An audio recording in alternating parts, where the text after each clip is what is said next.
Sveicināti! Gribēju padalīties par to, kā Dievs atbildēja uz manu lūgšanu, ko es lūdzu bērnībā. Un tad, kad izaugu liels, sapratu, kad esmu lūdzis, ko nemaz nevajag. Kad es biju jaunietis, tad es vēlējos kļūt ļoti bagāts. Varbūt ne ļoti bagāts, bet es vēlējos būt bagāts. Es saprotu, ka tas izklausās tā ļoti nekristīgi un nepareizi. Arī nekristīgā vidē tas izklausās nepareizi. Un, protams, es negāju apkārt un neteicu. Mana vēlēšanās ir būt bagātam. Es vienkārši domāju, ka es gribu būt biznesmens. Lai būtu biznesmens, es kļūtu bagāts. Bet patiesībā es negribēju būt ne biznesmens, ne uzņēmējs. Es gribēju būt bagāts. Un vēl es gribēju aizbraukt uz Ameriku un gribēju iemācīties angļu valodu. Un visas šīs lietas Dievs man tā kā atbildēja. Es biju Amerikā, es iemācījos angļu valodu un arī kļuvu bagāts. Pēkšņi uzreiz, netīšām, man negaidot, kļuvu ļoti, ļoti bagāts.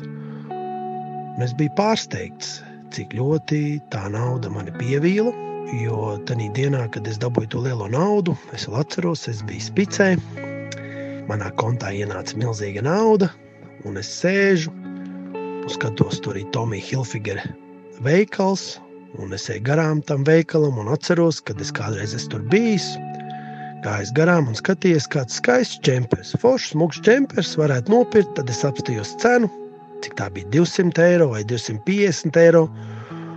Es pakritu un sapratu, tik skaisti jau tas džempers nav. Bet tā kā es dabūju to lielo naudu, tad es gāju atkal garām šim veikalam un domāju, es varētu iet, nopirkt vienu džemperu sev, un nopirkt otru džemperu, ko vienkārši izmest ārā miskastē. Tik bagāts es kļuvu un sapratu, ka es esmu ļoti, ļoti vīlies, ka tā nauda man neko nedos, ka tāpat man jāiet pie sievas, pie bērniem, man jādzīvo, man jāvada mana ikdiena.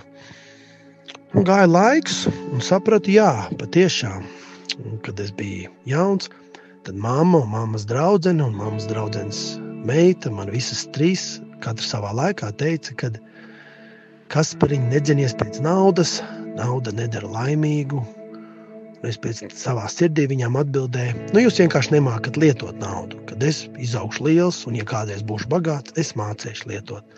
Un es izaugu liels un kļuvu bagāts.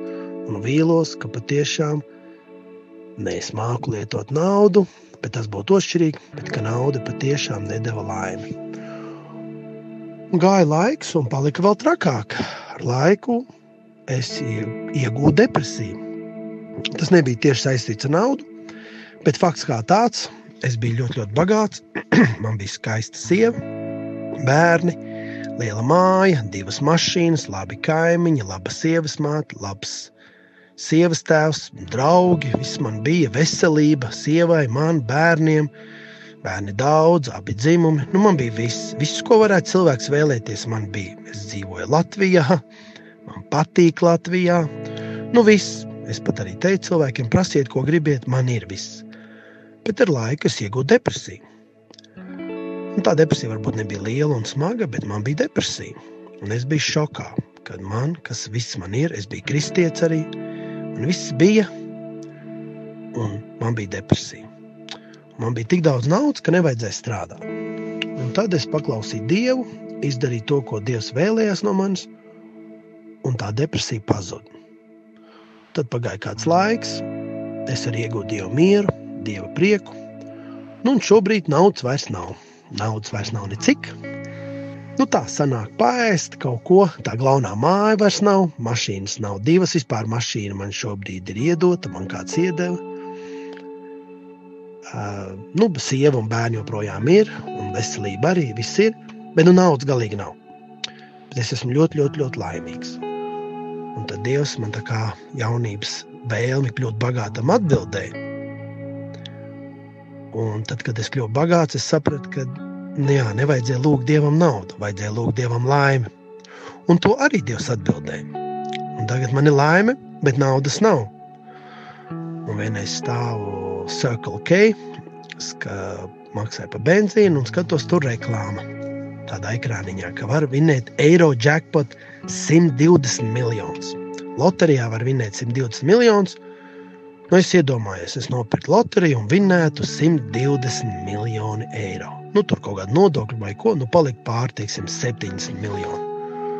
Un tad es domāju, bet depresija nāktu līdzi tiem 70 miljoniem. Un tad es pieķēru pie tādas domas, ka man patiesībā būtu bail kļūt bagātam. Jo es jau vienreiz biju bagāts un nelaimīgs. Un tagad es esmu nabags un laimīgs. Un tad es, kā saka, dažreiz prasu cilvēkiem, tu vēlies būt laimīgs vai bagāts. Protams, pretjautājums ir, vai nevar abus. Manā dzīvē nevar abus. Tāpēc gribēju padalīties to, ka patiešām, ja ir Jēzus Kristus miers sirdī, tad es esmu tik laimīgs, ka man nevajag naudu. Protams, ka dažreiz nesanāk, tad ir tā bēdīgi, bet tas, ka dažreiz nesanāk, nevar salīdzināt ar to, ka man bija depresija.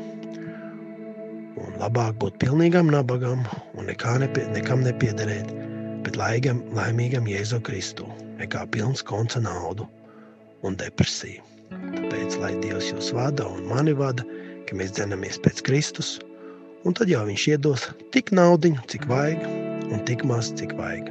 Paldies! Paldies Tev, mīļais Dievs, ka Tu atbildi uz lūgšanām. Paldies, ka Tu mums kādreiz dod to, ko mēs vēlamies, lai mēs tieši tad saprastu, ka to mums patiesi nevajag. Mīļais Jēzu, māci mums dzīties pēc Tevis, pēc Tavas klātbūtnes, mīlestības, prieka un miera, jo esot piepildīti ar Tevi, mēs būsim bagāti ar to, kas mums patiesi ir nepieciešams. Paldies, ka Tu par visu parūpējies un dod tieši tik daudz, cik Tev vajadzīgs. Slāva Tev, Kungs! Tiešām nāc, Kungs Kristu, nāc, Kungs Svētais Gars un piepildies pie mums, jā, Kungs, lai mēs ilgojamies, jā, piedzīvot Tevi vēl patiesāk un iet pie Tevis, jā, Tavā klātbūtnē, Kungs, vēl tuvāk, vēl dziļāk, jā, lai mēs ilgojamies un slāpstam pēc Tevis. To mēs lūdzam Jēzus vārdā. Mūsu Tēvs debesīs, svētīts, lai top Tavs vārds, lai nāk Tava valstība, Tavs prāts, lai notiek kā debesīs, tā arī virs zemes. Mūsu dienascho maizi dod mums šodien, un piedod mums mūsu parādus, kā arī mēs piedodam saviem parādniekiem, un neieved mūsu kārdināšanā, bet atpestī mūs no ļaunā, jo Tev pieder valstība, spēks un gods, mūžīgi mūžos. Āmen. Lai mūs svētī un pasargā visuvarenais Dievs Tēvs, Dievs Dēls un Svētais Gars. Āmen. Aicinu piedalīties audio liecību projektā Mīlestības ceļš liecībās arī tevi. Ieraksti balss ziņās savu stāstu, kā Dievs sevi ir tev atklājis, ko viņš ir darījis un kā Jēzus ir tev palīdzējis, uzmundrinot, samīļojot, dziedinot, stiprinot. Esi daļa no dzīvā evaņģēlija pasaulē un ieraksti savu audio liecību telefonā, izmantojot balss ieraksta aplikāciju un nosūti to uz e-pastu liecības@gertrude.lv.